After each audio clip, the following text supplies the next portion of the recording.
सोलापुरातील तेलुगू भाषिकांसाठी आनंदाची अशी म्हणजे गोष्ट म्हणजे उद्या शिवचरित्र शिवस्मारक सोलापूर छत्रपती शिवाजी महाराज स्मारकाच्या वतीने शिवचरित्राचं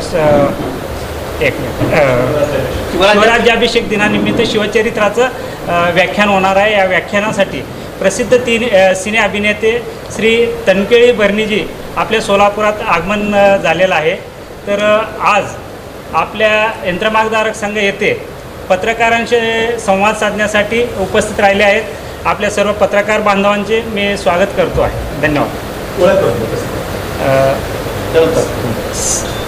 శ్రీ తన్కేళి బర్నీజీ ఆయన శిక్షణ అక్కడ మెహబూబ్ నగర్లో పెద్ద engineering college owner chairman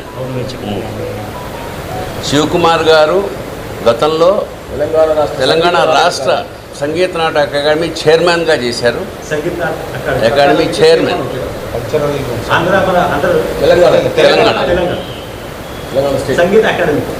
Sangeet Natak academy.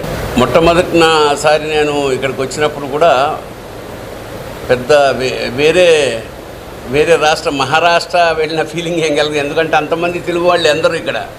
కాకపోతే ఏంటంటే అవడానికి తెలుగు వాళ్ళే అయినా వాళ్ళ ఇక్కడ వ్యవహారిక భాష మాత్రం మరాఠీ, వాళ్ళ కల్చరు, వాళ్ళ భోజనాలు అన్నీ అంటే చాలా ఏళ్ళు ఒక ప్రదేశంలో కనుక ఉంటే మనం మమేకం అయిపోతాం వాళ్ళతో।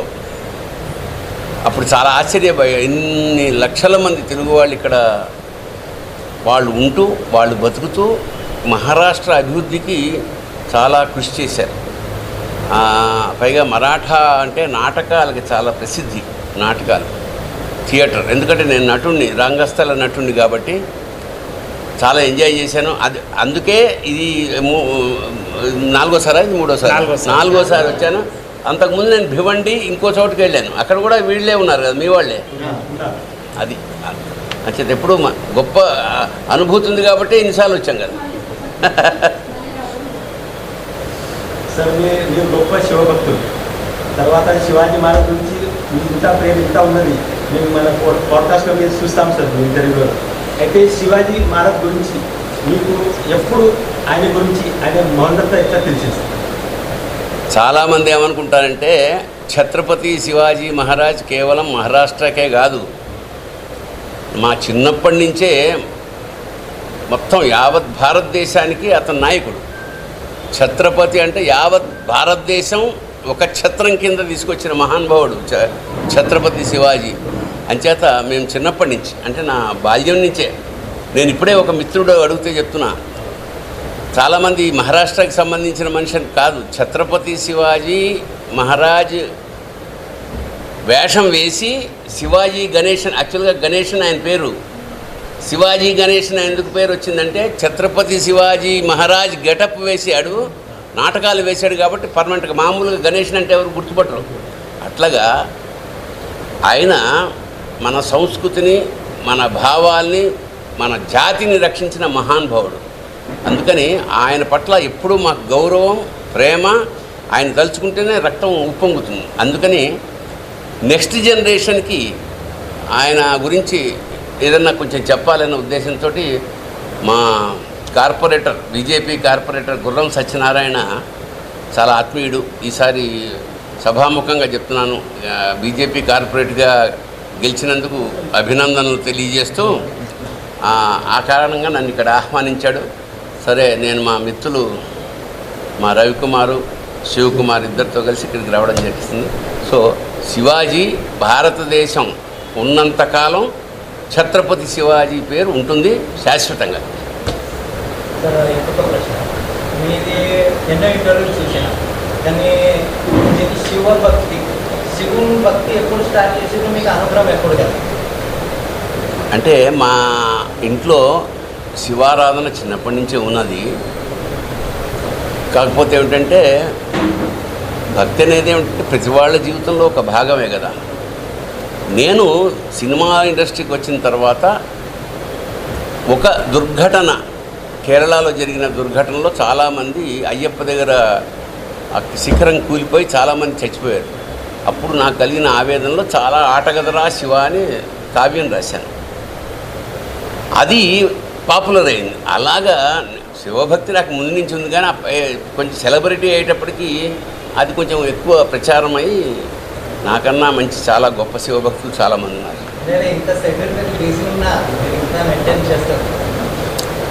సార్ జీవితంలో అదొక భాగం సార్. జీవితంలో అమ్మ ఓ భాగం, నాన్న ఓ భాగం, భక్తి ఓ భాగం, దానం ఓ భాగం, బాగా సమాజానికి ఉపయోగపడడం ఒక భాగం, మనం ఆనందపడి ఇట్లా దేని సిగ్మెంట్స్ దానికి ఉంటాయి. అందులో ఆధ్యాత్మికత కూడా ఒక చిన్న పోర్షన్ అంతే. 30 సంవత్సరాల పైన 1983 నుంచి 30 సంవత్సరాల పైన సినీ రంగాన్ని రాణించి సార్ 3 మంది అవార్డులు కూడా తీసుకొని ఒక ఇంత పెద్ద సినీ నటుడు, గొప్ప యాక్టరుడు ఆధ్యాత్మికంగా ఇక్కడికి పయనం చేస్తారంటే జీవిత గమ్యం ఏముండదు కదా సార్. ఎవరి ఏ అల్టిమేట్గా ఎవరు ఏం చేసినా అటు వెళ్ళాల్సిందే కదా. నదీనాం సాగరో గతి. ఏ నదికైనా అల్టిమేట్గా వెళ్ళాల్సింది సాగరంలోకే కదా.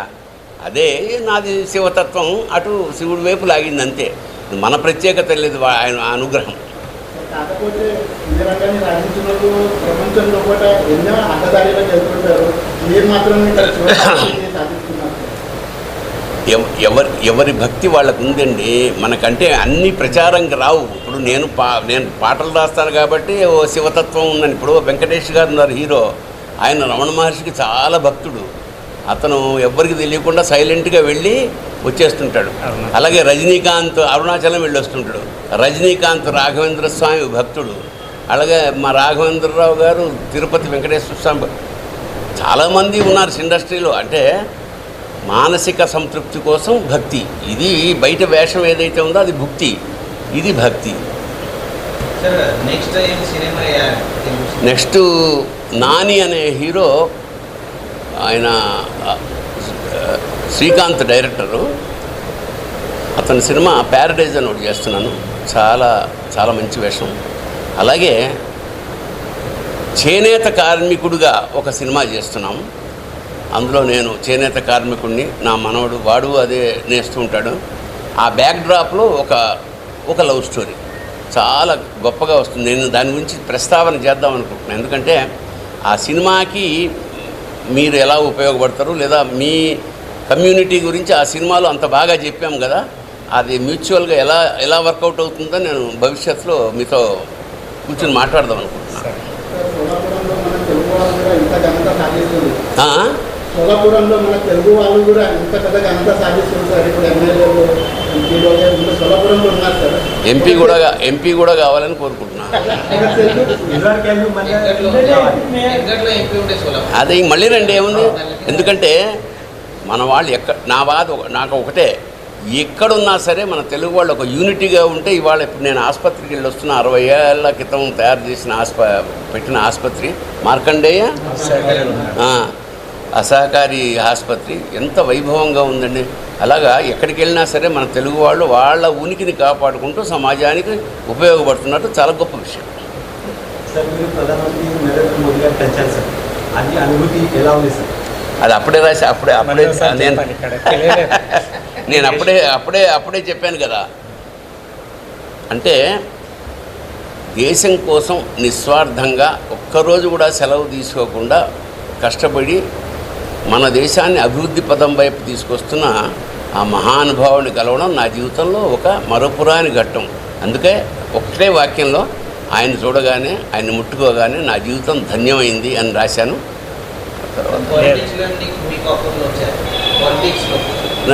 నాకు పాలిటిక్స్, నేను కేవలం ఆయనని ఒక దీపం ఉందనుకోండి, జ్వాల ఉందనుకోండి, దాన్ని దూరం నుంచి నమస్కారం చేసుకుంటాను, దగ్గరికి వెళ్ళను. పాలిటిక్స్ అలాంటిది నా వల్ల కాదు.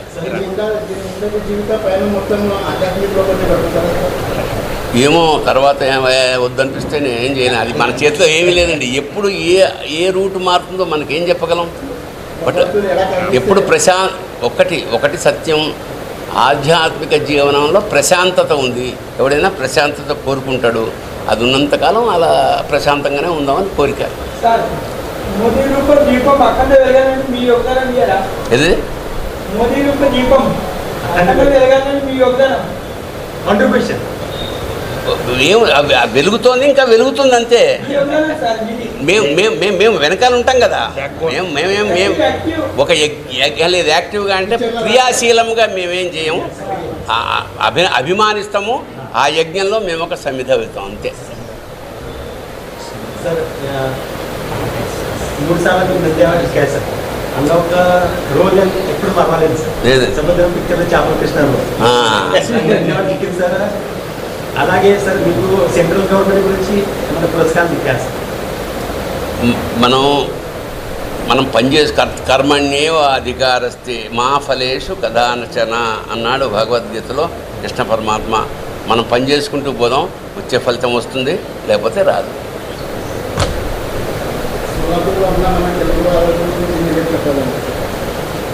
నేను ఇందాకే చెప్పాను కదా, సోలాపూర్ వస్తే ఏదో వేరే రాష్ట్రం వచ్చినట్టు అనిపించట్లే. మన సొంత వాళ్ళ ఇంటికి వచ్చినట్టే ఉంది. ఇక్కడ ఫుడ్డు, ఇక్కడ ఆత్మ అభిమానం, ఇక్కడ ప్రేమ, ఇక్కడ వాత్సల్యం. సో నేను ఎప్పుడు అవకాశం వచ్చినా సోలాపూర్ వస్తూనే ఉంటాను.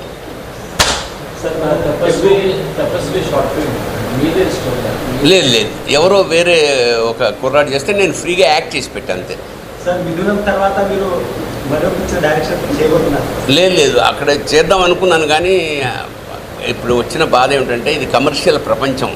అలాంటి ఆర్ట్ ఫిల్మ్స్కి చాలా కష్టం. అంటే ప్రొడ్యూసర్ లేరు. మన సోలాపూర్లో ఎవరన్నా మంచి ప్రొడ్యూసర్ ఉంటే చెప్పండి, తప్పకుండా చేద్దాం. అమ్మ పేరే మన రేణుక ఉదాహరణ. నాకు అప్పుడు అమ్మాయి లైబ్రరీలో అమ్మాయి స్పీచ్ విని చాలా అద్భుతంగా అమ్మాయి నాకు అప్పుడప్పుడు మెసేజ్లు పెడుతూ ఉంటుంది. మన ఈ ఎంటర్ అవుతున్నప్పుడు అమ్మాయి పేరు రేణుక ఉదాహరణ. అది వెల్కమ్ టు సోలాపూర్ అని మెసేజ్ పెట్టింది అమ్మాయి. కృతజ్ఞతలు తల్లి, చాలా సంతోషం. అవును సేమ్ టైంలో సార్ మన తెలుగు కళాకారులకు అవకాశం ఇస్తలేదు సార్. హీరోయిన్లు అక్కడనే, విలన్లు అక్కడనే, సంగీతకారులు అక్కడనే, అంతా టెక్నీషియన్ అక్కడ. అంటే మీకు అవకాశం ఇవ్వలేదు. ఇది మీకు ఎలా అనిపిస్తుంది? దానికి వాళ్ళు చెప్పే రీజన్ ఏంటంటే, గ్లోబలైజేషన్ అవ్వాలంటే అన్ని రాష్ట్రాల నుంచి ఒక హిందీ వాడు, మరాఠీ వాడు, ఒక కేరళ వాడు, ఇంతమంది అయితే ముందు నేషనల్ అవుతుంది. ఆ నేషనల్ నుంచి గ్లోబల్ అవుతుందని వాళ్ళు చెప్తున్నారు. అయితే తెలుగు వాళ్ళని తీసుకోకూడదని ఏం లేదు. నేను హిందీ సినిమా చేశా, తమిళ్ సినిమాలు, మొన్న విజయ్ ఉన్నారు కదా చీఫ్ మినిస్టర్, ఆయనతో 2 సినిమాలు చేశా, కన్నడ చేశా, ఒరియా చేశా. సో అట్లా ఏం లేదు, ఆర్టిస్టులకి ఆ లిమిటేషన్ ఏం లేదండి. సహజంగా అవుతుంది మరి. ఎందుకంటే గ్లోబలైజేషన్ అప్పుడు ఇప్పుడు 10 పాత్రలు ఆంధ్ర నుంచే రావాలి, తెలుగు నుంచే రావాలంటే కష్టం. కాబట్టి గ్లోబల్ అంటే ప్రపంచం అంతా వెళ్ళాలంటే డిఫరెంట్ ఆర్టిస్టులు కావాల్సి వస్తుంది. కాబట్టి కొత్త అవకాశం మాత్రం తగ్గుతుంది, తప్పదు.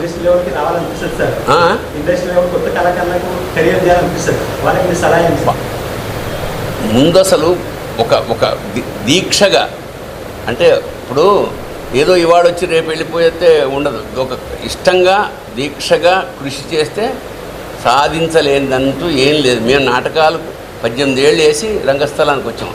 వచ్చే ముందు యుద్ధం వచ్చినప్పుడు కత్తి తీయడం కాదు, ముందు కత్తి తిప్పడం నేర్చుకుని యుద్ధానికి రండి అంతే. అంతకన్నా ఏముందండి? లేదు, మళ్ళీ ఒకసారి మీరు చెప్పాలి దీంతో. కాదు, అది ప్రపంచవ్యాప్తంగా వైరల్ అయిపోయింది కదా మరాఠీ. అదే నేను చెప్పింది ఏంటంటే, నేను రాముడిని చూడలేదు, కృష్ణుడిని చూడలేదు, శంకరాచార్యుని చూడలేదు, వివేకానందుని చూడలేదు. నలుగురి అంశం ఉన్న మోడీ గారిని చూశాను, ముట్టుకున్నాను, ముద్దెట్టుకున్నాను. నా జీవితం ధన్యమైంది. దీంతో ఆపేస్తే బెటర్. End punch. ధన్యవాదాలు.